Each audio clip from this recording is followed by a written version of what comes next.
On Friday afternoon, as the 2020 honorees received their official Hall of Fame rings. That evening, they were celebrated at the annual Hockey Hall of Fame game at Scotiabank Arena between the Calgary Flames and the Toronto Maple Leafs. On Saturday, some lucky fans were given the opportunity to see their hockey heroes in person at the Inductee Fan Forum Q&A, a once-in-a-lifetime chance to interact with the newest members of the Hockey Hall of Fame. Who was the one player that had your number? One of the goalies that I found really hard to was Luongo. I saw him do an interview and he's like, "Oh, I can stop him. He loves to go low blocker, you know." And I was like, "Oh, geez!" And then so after he was getting in my head. Sunday saw Team Medano take on Team Niedermeyer at the Adidas Hockey Hall of Fame Legends Classic. The honorees were presented their official Hall of Fame jackets as the fans were treated to an exciting game between some of the game's greatest stars.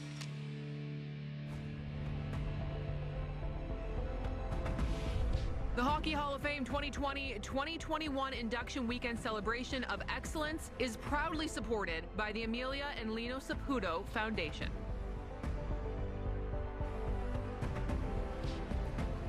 From Meridian Hall in Toronto, this is the Hockey Hall of Fame 2020-2021 Induction Ceremony. And here's your host, James Duffy.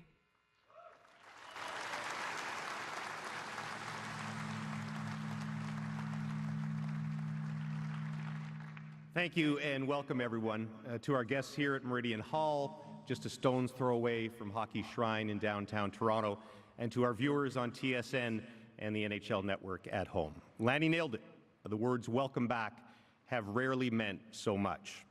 The rhythm of a full hockey season, from the endless possibilities of fall to the grueling pursuit of the cup in spring, it's a key piece of the return to normal for all of us.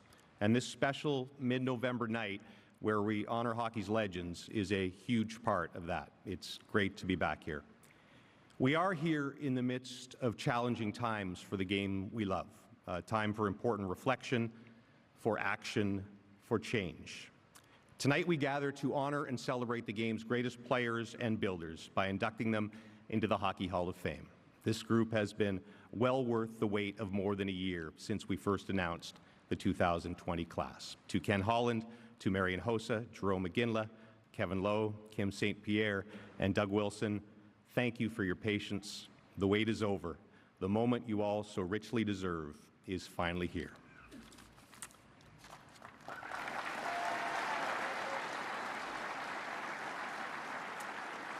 Our first player inductee's journey in hockey began like so many others enshrined in the Hall, with an idol and a dream to be like them one day.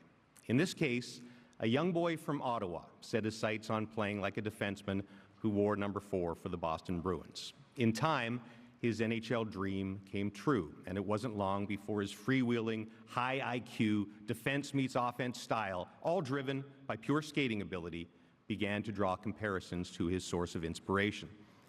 But like all true greats, comparisons eventually waned as game in, game out, season after season, his rare flair and dominance of NHL blue lines led to his game becoming known as Doug Wilson's game, singular and destined for the Hockey Hall of Fame.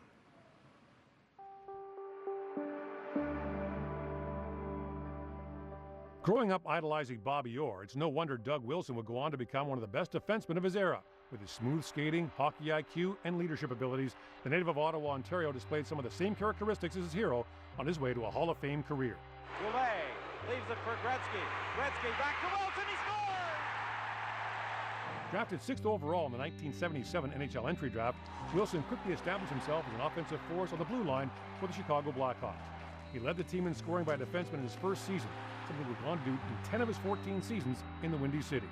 His breakout year came in 1981-82, where he tallied 85 points, including 39 goals. Fellow Hall of Famers Paul Coffey and Bobby Orr are the only 2 defensemen to have scored more goals in a season. Fittingly, Wilson was named the winner of the Norris Trophy as the league's best defenseman and was named to the league's first All-Star team. Wilson with his shot, he scores!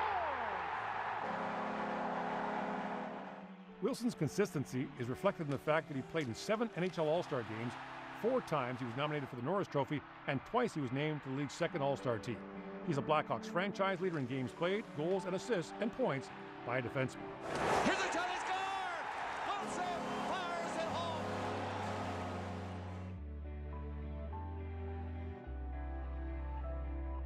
Wilson's ability to lead could perhaps best be shown by the fact that the expansion San Jose Sharks acquired him in September of 1991 and named him the first captain in franchise history.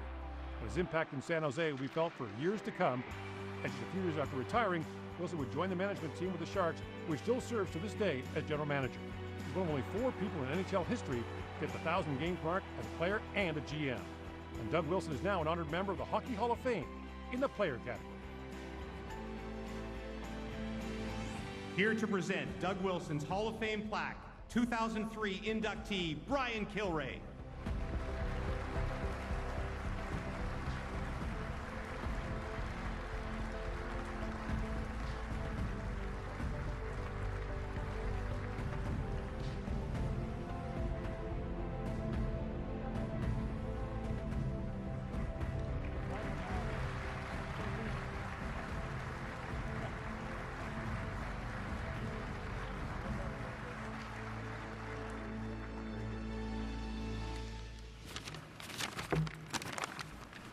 First of all, receiving it from you, Killer, is a very, very special moment with our history, certainly. I want to congratulations to our fellow inductees. The call from Lanny McDonald was one of those moments that just changed our life. My wife was able to be on the call, and Lanny, wherever you are, I cannot thank you enough for that. The game of hockey is special just because of the people in it. And when you take a look at our greatest players, whether it be Mr. Orr, Mr. Howe, the standards they set for us to aspire to is their love of the game, their humbleness. They don't think they're bigger than the team or bigger than the game. It inspires us. My mom and dad encouraged me to play all sports. Find the one that you love. Do what you love. And that was really a big part for us. Thanking all my youth coaches, and in particular, Brian Kilrea, who you just met from the Ottawa 67s. He was more than a coach. He was a teacher of life. And anybody that spent any time with him would understand what I'm saying. There's a lot of other people that I had that are not here in person that are looking from above, because a life may end, but a relationship does not. And there's some people that really meant a lot to me and mentored me. My father, we lost him too soon. He was a great listener. He was my biggest fan. Stan Mikita.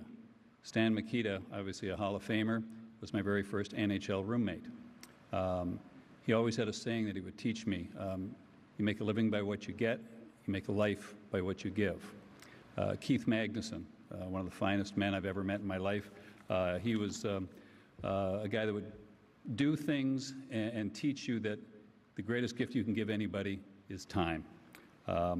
Another gentleman that we just lost recently, one of my biggest mentors, was Tony Esposito. His love of life, his work ethic, his commitment, we miss them all.